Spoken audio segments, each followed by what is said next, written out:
Before we proceed to the video, for more LEED AP O plus M study material, you can contact me on my email and on my LinkedIn as usual.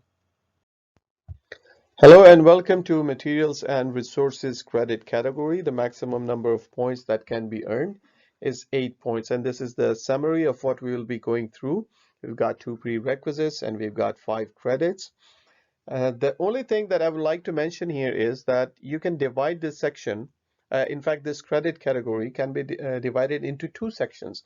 The first section is the incoming inside the building. That is whatever you are purchasing for the maintenance of the facility or the ongoing consumables or anything that you are purchasing for the building use is the first section, that is incoming.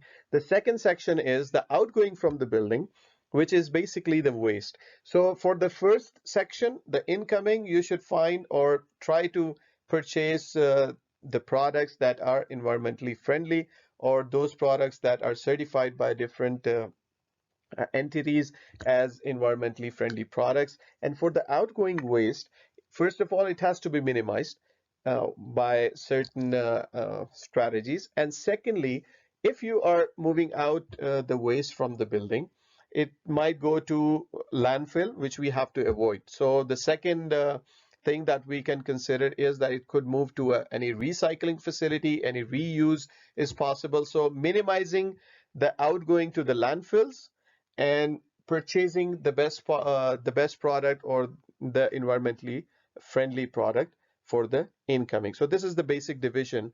And then you've got the prerequisites and credits arranged in a certain manner. So you have ongoing purchasing and waste policy for the building, and the purchasing for ongoing and purchasing of lamps is the purchasing part or incoming part for the first prerequisite, and solid waste management ongoing is the outgoing part. Similarly, you've got another policy, which is facility maintenance and renovation, and we've got the 2 sections for it, which is purchasing for facility maintenance and renovation and the waste management for FMR. Now, there is a slight difference between maintenance and renovation. Usually, it's not clearly defined that which maintenance goes back or can be classified as renovation, but generally, renovation is kind of small projects, little capital projects, and renovation, sorry, the maintenance is usually the stuff that you do to maintain the building, which is regular and has to be repeated in certain intervals of time. So we will go through the prerequisites and the credits, and I put, as usual, the subsequent credits after the prerequisite. Prerequisite number 1 is ongoing purchasing and waste policy. So we know we have divided it into 2 sections. The first incoming and the second is outgoing. So ongoing purchasing is the incoming part and waste policy is the second section. The first is the intent is to reduce the environmental harms from materials purchased, used and disposed of in the regular building operations. So the requirement is to have a policy that is environmental preferable, and it should include the ongoing purchases like paper, toner, cartridges. You could have the staplers, pens, paper, pencil, pens, rubber, sharpeners, whatever is the regular desk accessories, toilet rolls, tissue papers, or if any cutlery you are purchasing for the kitchen use. The lamps are one of them. And out of these, the 5 most purchased products annually by cost are to be calculated, because these are the products that would be used maximum as per the purchasing cost. And food would be one of the elements or one of the things that are purchased too much throughout the course of the year for schools and hospitality projects. So these are the ongoing purchases. Some pictorial examples of the ongoing purchases, including lamps, envelopes, the disposable cutlery, paper toner, and batteries, etc. The ongoing purchases also include durable goods. The one we saw in the previous slides were like fast-moving goods or regularly consumable.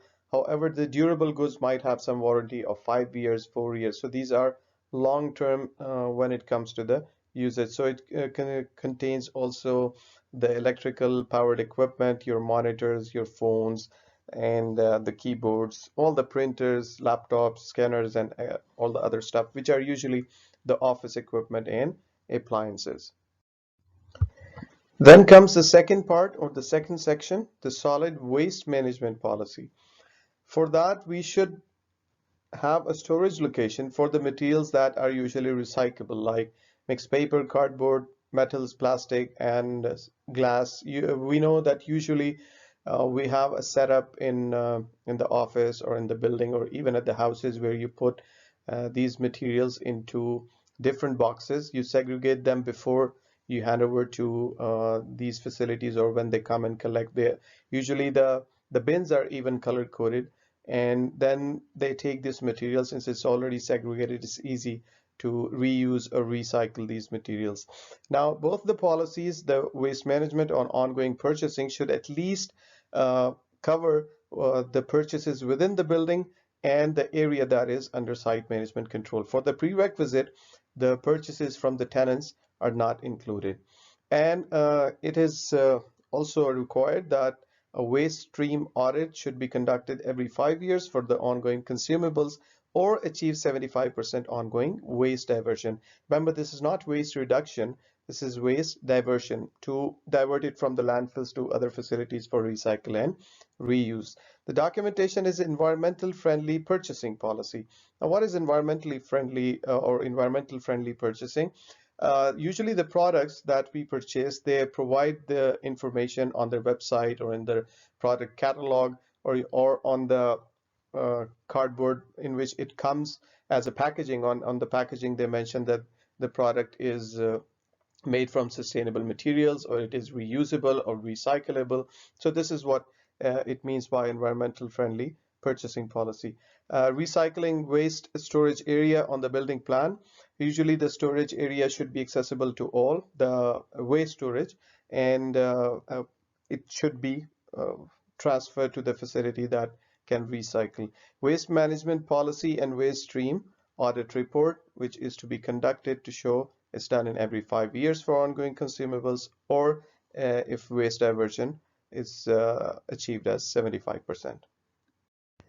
The ongoing purchasing and waste management policy is required for all the adaptations, but for retail, there are additional options out of which we have to choose one in addition to the previous requirements.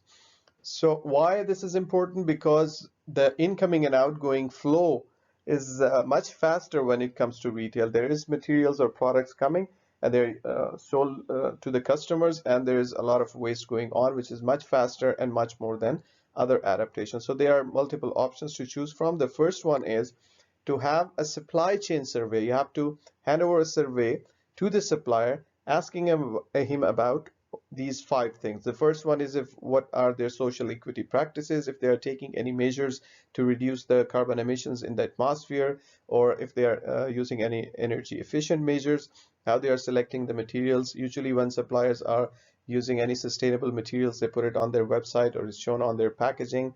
If they are taking any measures to reduce the waste or divert the waste, and if they are implementing any policy or any measures that has less effect on human health. So all of the requirements documentation, which is general for all adaptations, plus the sample survey for suppliers, that is handed over to different suppliers for collection of their information. Or you can select from the other 3 options.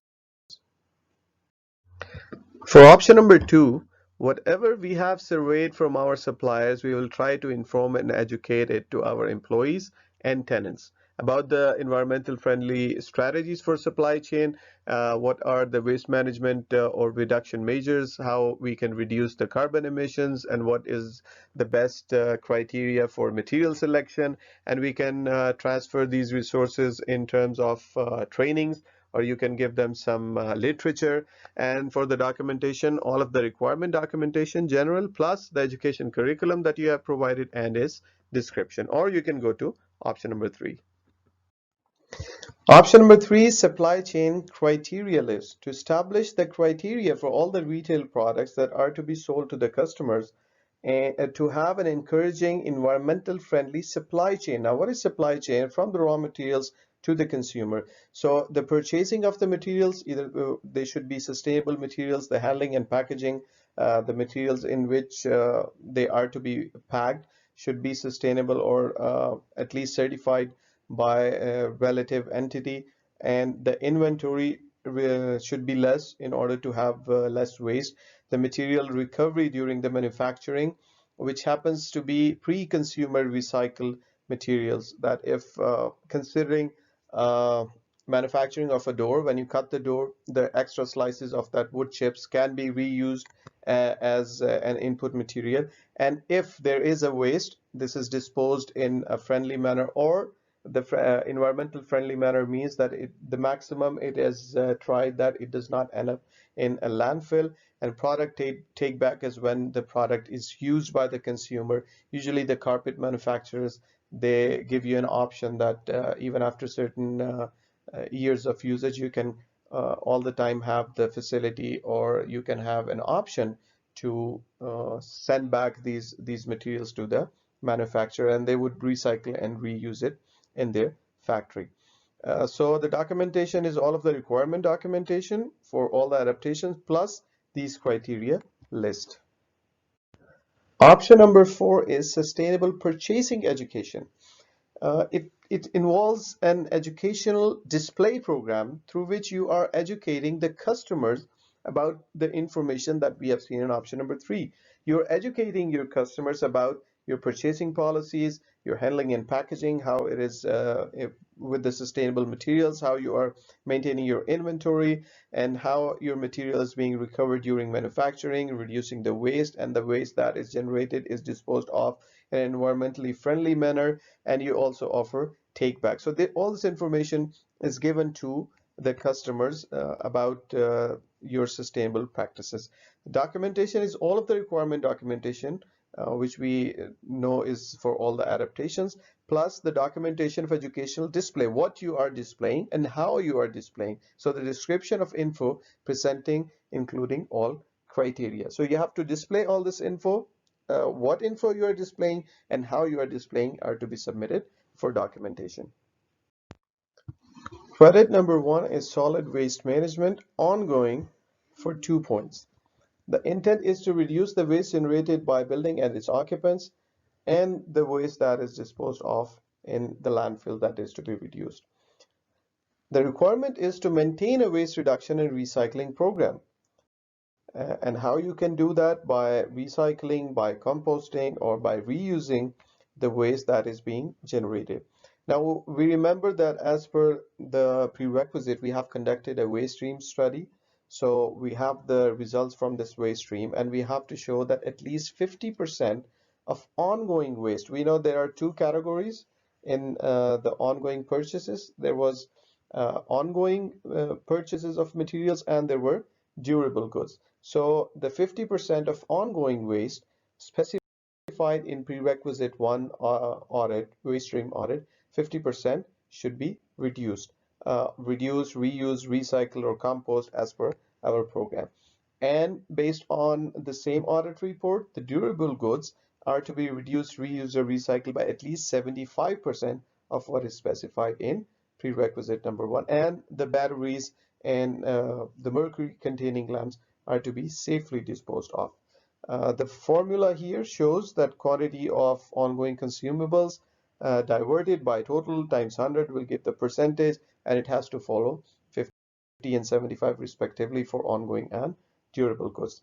The documentation is the quantity of ongoing consumables, because based on which you will apply the formula, both produced and diverted, and the narrative describing the safe disposal of batteries and how the mercury containing lamps are being disposed of. Well, just like we had in retail some extra requirements for the prerequisite, we have some exclusions in from which school should be excluded based on certain reasons. Now we know that we had conducted a waste stream audit for our project, and if it is a school, the food waste can be opted out.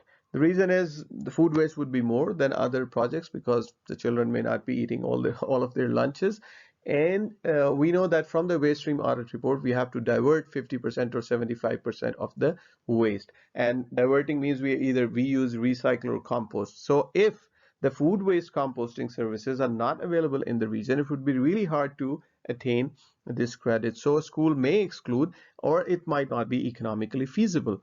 But we have to show that in the documentation that it is not possible. Or the food waste can be taken out as well if you implement an awareness program to encourage the occupants, which includes the employees and the students, to reduce the food waste. And how it can be done, there are three things that, or three strategies that you can opt to of. One, the first strategy is for both employees and students. The second is for employees only, and third one is for students only. So the first one is to put the signage in the areas, in the lunch areas or in the food and services areas, that food waste should be reduced. It might be just a monitor having a small ad. The employee training on food waste reduction, which is specifically for the employees, and any extracurricular activity which is best for the students because they learn a lot from the activities, which would spread awareness of the environmental benefits you can gain from food waste reduction. So one is for employees, one for school students, and one is for both.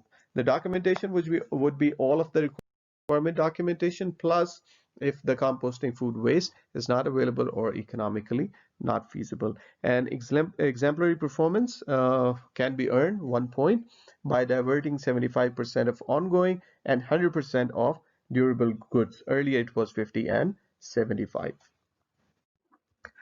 Credit is purchasing ongoing for 1 point.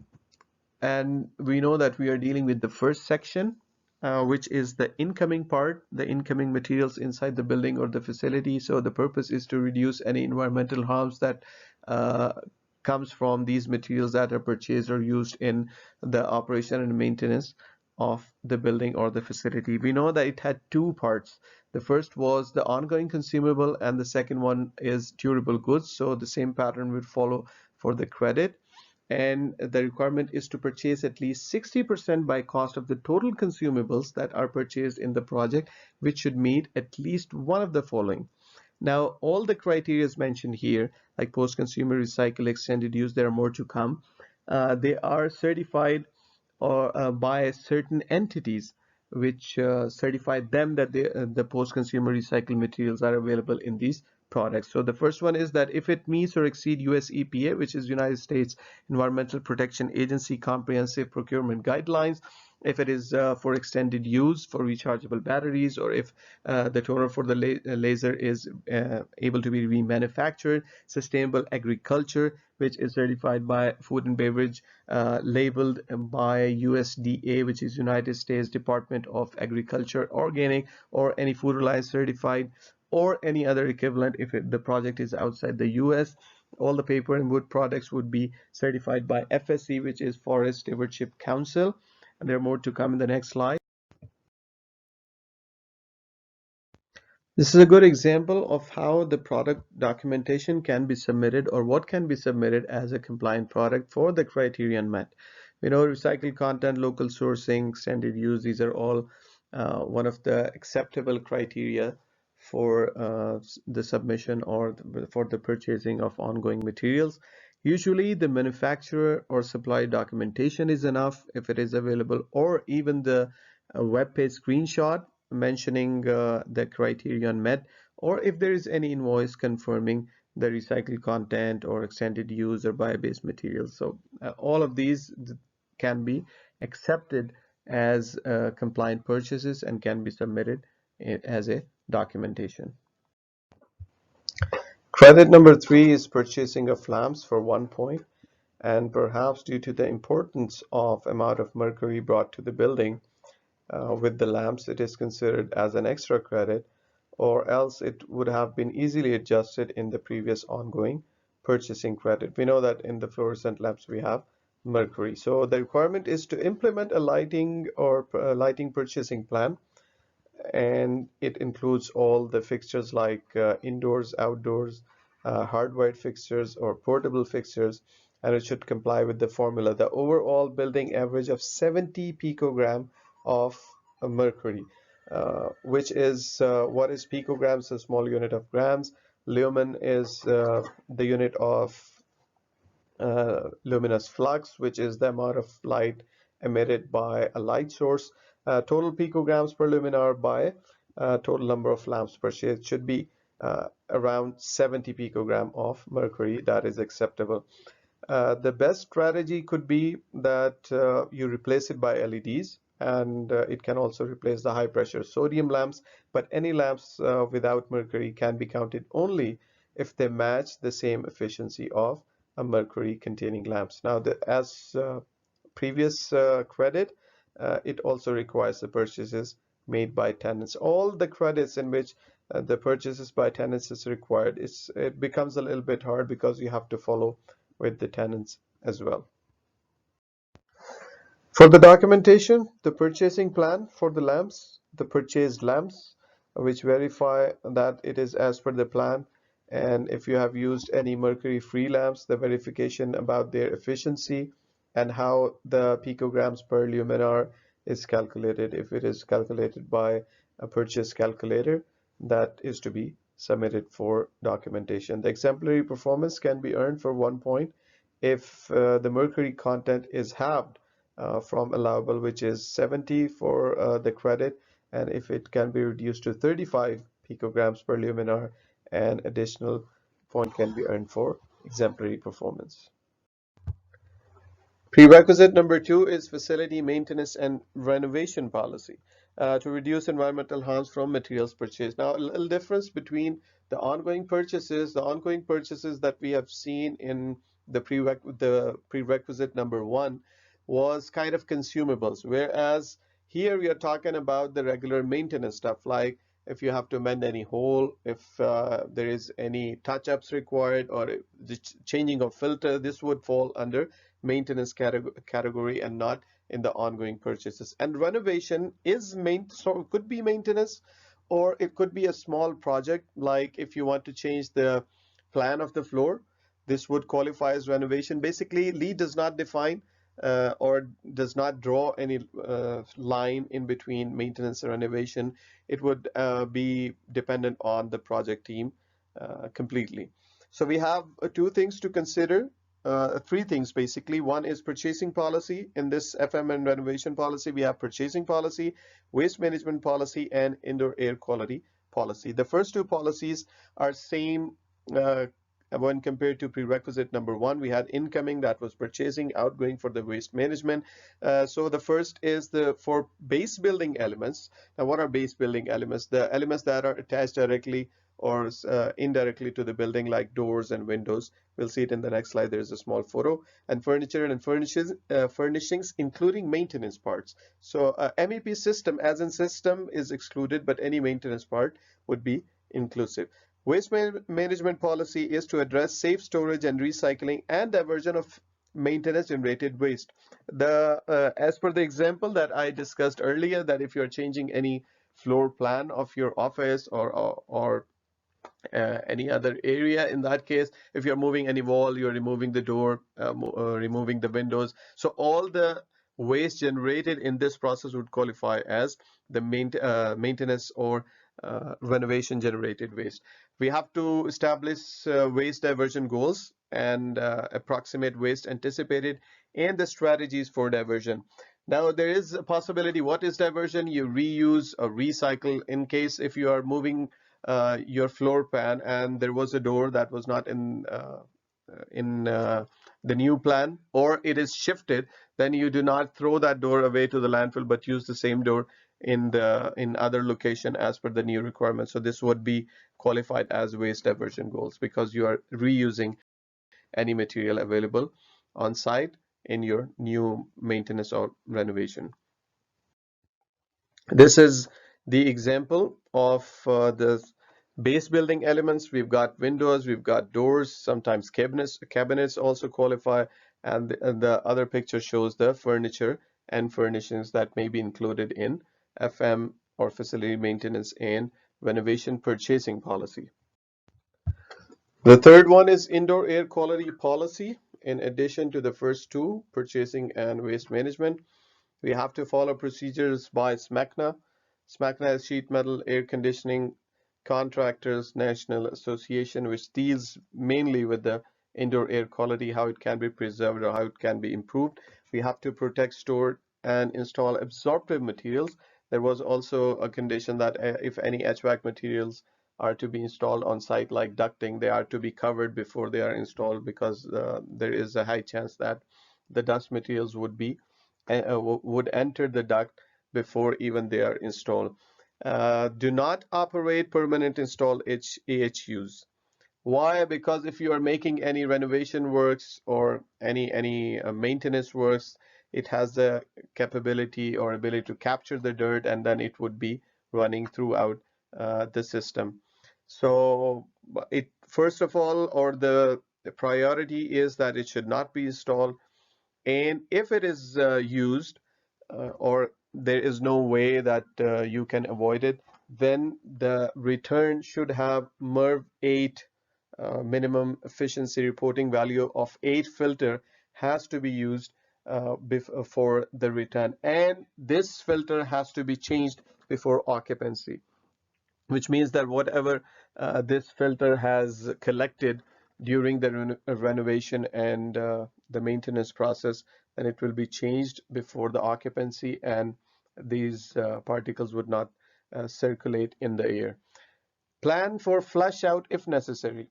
Now, what is flush out? Flush out is when you try to change the building air, which might be polluted based on what we have done inside the building as renovation and maintenance. So we can change the air from the outside, and the flush out is done by supplying 14,000 cubic feet of outdoor air per square feet of GFA. The following pictures show how flush out is done. You can see the ducts going from outside, and they are pulling the air from outside and delivering it inside, changing the air, and there would be the other place where the ventilation happens. So we are basically changing the indoor air that is polluted by outdoor air. There is another possibility that if 14,000 cubic feet of outdoor air per square feet of GFA is not provided at once, we can provide 3.5 or 3,500 cubic feet of outdoor square feet of air prior to occupancy and continue during occupancy. So this will give us the flexibility that people can be there working, and we can do our changing of this outdoor air or purifying the air by this flush out. The documentation for prerequisite is facility maintenance and renovation policies, separate and addressing the purchasing, waste management, and indoor air quality. The gross floor area has to be provided in order to validate the maximum amount of flush out necessary. So following the same pattern for facility maintenance and renovation, we've got two sections: waste management and the purchasing. So this credit is about the waste management for facility maintenance and renovation, which is to divert construction, renovation, and demolition debris, which might be generated from any activity that was going on for renovation and maintenance, and the purpose is to divert it from the landfills and try to use maximum by recovering or recycling the materials. The requirement is to divert 70% of waste generated. So if we have a certain percentage that is to be shown, it means that we should know the total waste generated, and we should show how much wasted diverted from the landfill. So waste diverted by total waste times 100 as per the formula will give us the diverted waste, and it should be 70%. Furniture and MEP are to be excluded. The documentation would be solid waste management plan during performance period. So we had a plan before for the prerequisite, and it should also be followed during the performance period. Total waste should be known in order to calculate the waste diverted, and description of exclusion of hazardous materials, if any.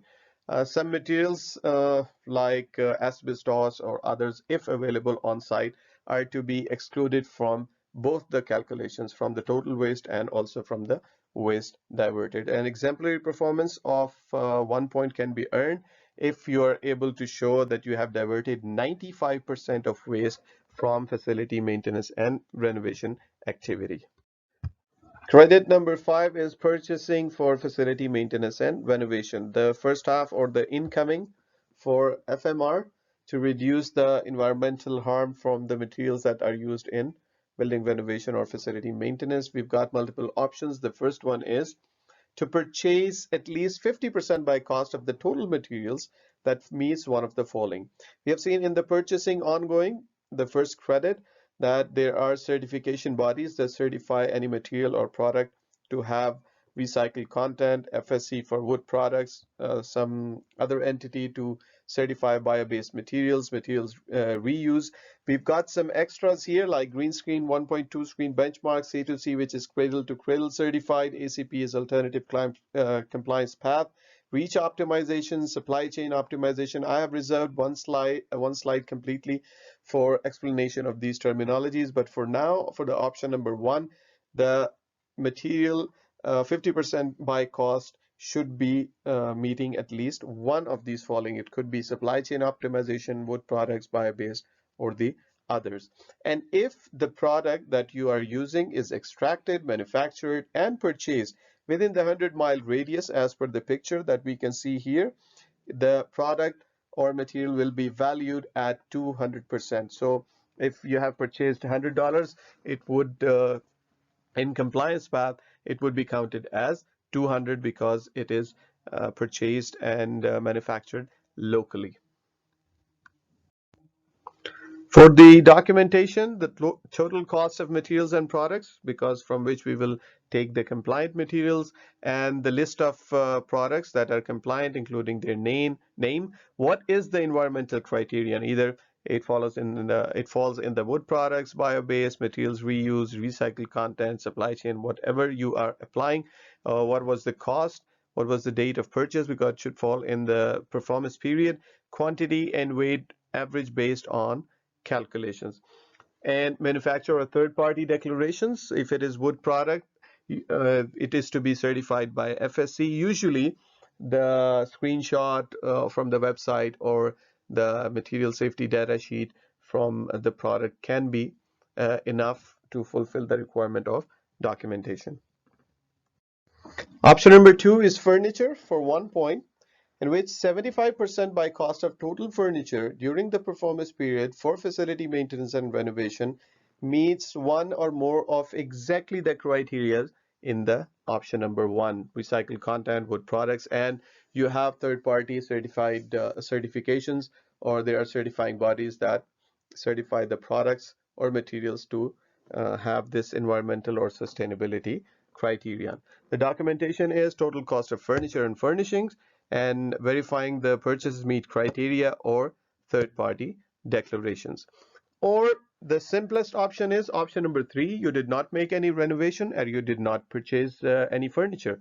So just make no alteration to the project space and do not buy any furniture during 1 year performance period. No documentation is necessary. You just need to mention that nothing has been altered on the site. Since cost valuation is involved in option number 1 and 2, but not all environmental or sustainability criteria are valued equally. So extended user responsibility, like recycling or take back programs that are valued at 50% by cost and not 100, but bio-based materials, which are coming from living organisms like fiber and cotton, are valued by 100%. Wood products only if they are certified by FSC or Forest Stewardship Council. Any reused or reclaimed would be valued at 100% only if they are previously used for 2 years minimum. And recycled content has 2 parts. One is pre-consumer recycled and post-consumer recycled. And post-consumer is valued at 100% and pre-consumer at 50%. Just to give you another example of pre and post-consumer, if you buy a tire, use it, and then it is recycled, this is post-consumer recycled because you have consumed the product. But if on the facility, any extra rubber that is being reused in the facility, again, that would be qualified as pre-consumer recycled content. So if your product has pre-consumer recycled content, it will be valued at 50% by cost. The green screen list translator and reach optimization or alternative compliance path reach optimization test the material or product against the chemical hazard and then grade them in case of green screen as gold, platinum, or silver, and they are valued accordingly. C2C is cradle to cradle, means the product extraction, the product manufacturing, the product packaging, the product consumer, and then the recycling facility if available. So C2C completely they verify and check and then grant the product a certain certification based on which we will evaluate our cost factor. Supply chain optimization is when the manufacturer documents 99% of the total material ingredients out of which the product is comprised of and verify by third party that identifies, communicate, and document information on all the safety and environmental hazards or whatever the characteristics of the ingredients are and optimize the health and safety and the environmental impacts. The low emission VOC is volatile organic compounds, must be inherently non-emitting, like stone. It is inherently non-emitting material, or if it is an emitting material, it should be tested and compliant with the standard of low emission VOCs. So with this, we come to the end of materials and resources, and we will continue with our next environmental quality. Thank you very much for your attention.